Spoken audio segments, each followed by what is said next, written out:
Tata IPL में शानदार form में चल रही गुजरात टाइटंस और राजस्थान रॉयल्स के बीच टूर्नामेंट का 24वां मुकाबला खेला गया, जिसमें राजस्थान के रजवाड़ों ने शुरुआत तो शानदार की, लेकिन इसके बाद गुजरात के कप्तान हार्दिक पांड्या के करिश्मे से पूरे मैच में टाइटंस का ही बोलबाला देखने को मिला। शुरुआती पलों में लड़खड़ाने के बावजूद टाइटंस ने जबरदस्त पलटवार करते हुए राजस्थान के ऊपर ऐसा धावा बोला कि फिर पूरे मुकाबले में रॉयल्स की टीम उनके सामने घुटने टेकते हुए नजर आई। तो आखिर क्या रही मैच की पूरी हाइलाइट्स, कैसे गुजरात ने थमाई राजस्थान को करारी हार और क्या रहे गुजरात की जीत के मायने, इस रिपोर्ट में हम आपको देंगे पूरी जानकारी। नवी मुंबई में आज एक्शन शिफ्ट हुआ और दो इनफॉर्म टीमें गुजरात टाइटंस और राजस्थान रॉयल्स आईपीएल के 24वें मुकाबले में दो हाथ करने मैदान में उतरी और लगातार 4 टॉस हारने के बाद आखिरकार रॉयल्स के कप्तान संजू सैमसन के हक में सिक्का गिरा और उन्होंने बिना देर किए पहले गेंदबाजी का फैसला किया, जिसके बाद गिल और मैथ्यू वेड ने टाइटंस के लिए ओपनिंग की जिम्मेदारी संभाली। हालांकि वेड ने शुरुआत धमाकेदार अंदाज से किया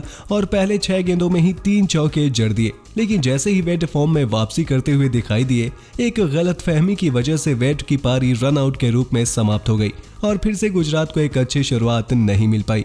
वहीं कुछ मुकाबलों के बाद विजय शंकर की टीम में वापसी तो हुई, लेकिन उन्होंने एक बार फिर निराश ही किया।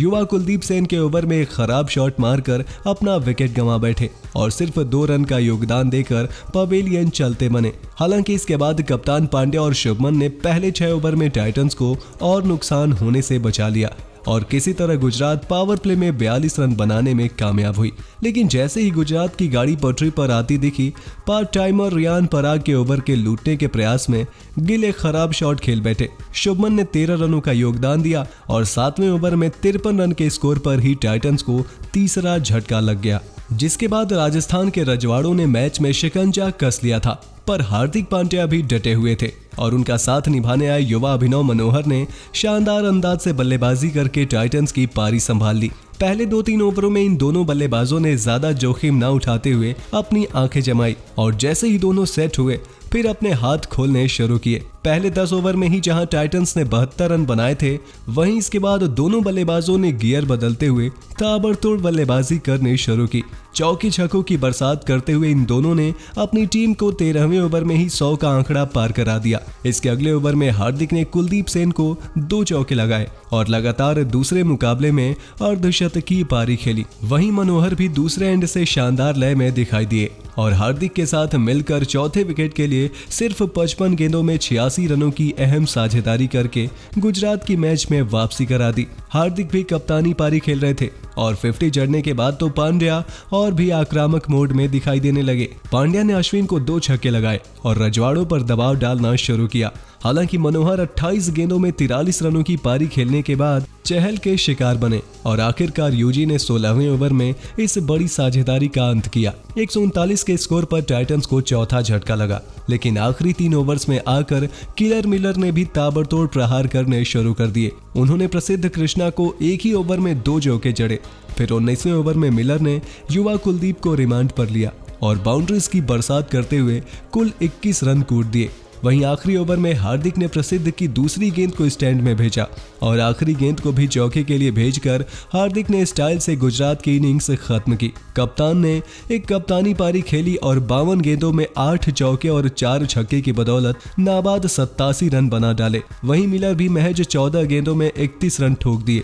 दोनों खिलाड़ियों ने मात्र 25 गेंदों में ही ताबड़तोड़ 53 रन जड़ दिए, जिसकी बदौलत गुजरात टाइटंस ने 20 ओवर में 4 विकेट पर 192 रनों का पहाड़ खड़ा कर लिया। 193 के जवाब में राजस्थान के inform opener Jos Buttler power play में तूफानी शुरुआत करते हुए आते ही गेंदबाजों की धुलाई करनी शुरू कर दी। ग्राउंड के चारों तरफ चौके छक्कों की बरसात करते हुए बटलर ने सिर्फ 2 ओवर में ही 28 रन कूट दिए और रॉयल्स की गाड़ी बुलेट ट्रेन की तरह सर पर दौड़ने लगी। लेकिन देवदत्त पडिक्कल बिल्कुल ही फ्लॉप साबित हुए और डेब्यूटेंट यश दयाल ने देवदत्त पडिक्कल को गोल्डन डक पर चलता करके गुजरात को पहली कामयाबी दिला दी। हालांकि यहां पर राजस्थान रॉयल्स ने एक चाल चलते हुए सैमसन से पहले आर अश्विन को पहले 6 ओवर में बल्लेबाजी करने के लिए भेजा, लेकिन राजस्थान की ये चाल भी फ्लॉप हो गई और यश ने अश्विन को भी सस्ते में पवेलियन भेजकर रॉयल्स को दूसरा झटका दिया। हालांकि एक एंड से जॉस द बॉस कहर बनकर गेंदबाजों पर टूट रहे थे और पहले 6 ओवर के अंदर ही सिर्फ 24 गेंदों में ही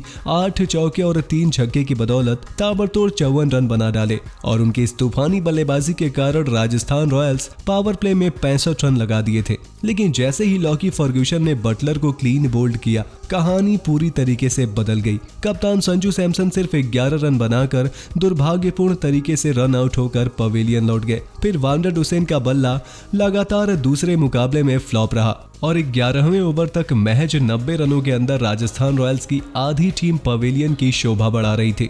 इसके बाद रॉयल्स के सभी फैंस शिमरॉन हेटमायर से एक बार फिर एक स्पेशल पारी की उम्मीद कर रहे थे, लेकिन यहाँ भी उन्हें निराशा हाथ लगी। हेटमायर 17 गेंदों में 29 रन बनाकर मोहम्मद शमी का शिकार बन गए और रॉयल्स को 116 के स्कोर पर 6वां झटका लगा। उसके बाद रियान पराग और इस सीजन अपना पहला मुकाबला खेल रहे जेमिनिशन ही आखिरी प्रॉपर बल्लेबाज बाकी रह गए थे, लेकिन दोनों की पार्टनरशिप भी ज्यादा लंबी नहीं चल सकी और 16वें ओवर में फर्ग्यूसन ने पराग को फुल टॉस पर चलता किया। तो वहीं कप्तान हार्दिक पांड्या ने निशम का विकेट निकाल रॉयल्स की बची खुची उम्मीद भी वहीं ध्वस्त कर दी, जिसके बाद राजस्थान रॉयल्स अपने 20 ओवर में 9 विकेट पर केवल 155 रन ही बना सकी और इस तरह गुजरात टाइटंस ने ये बड़ा मुकाबला 37 रनों के बड़े अंतर से जीतकर न केवल इस सीजन में अपनी चौथी जीत दर्ज की है, बल्कि पॉइंट्स टेबल में भी जबरदस्त छलांग लगाते हुए फिर से टॉप पर अपनी स्थिति मजबूत कर ली है। दोस्तों, आपको क्या लगता है, क्या गुजरात टाइटंस इस बार प्लेऑफ का सफर तय करने वाली है या नहीं? अपनी राय हमें कमेंट बॉक्स में कमेंट करके जरूर बताइए और क्रिकेट की जुड़ी सभी खबरों के लिए सब्सक्राइब कर लीजिए हमारे YouTube channel cricket in India को। वीडियो अच्छी हो तो इसे लाइक करें, शेयर करें और बेल आइकन को प्रेस करना बिल्कुल ना भूलें।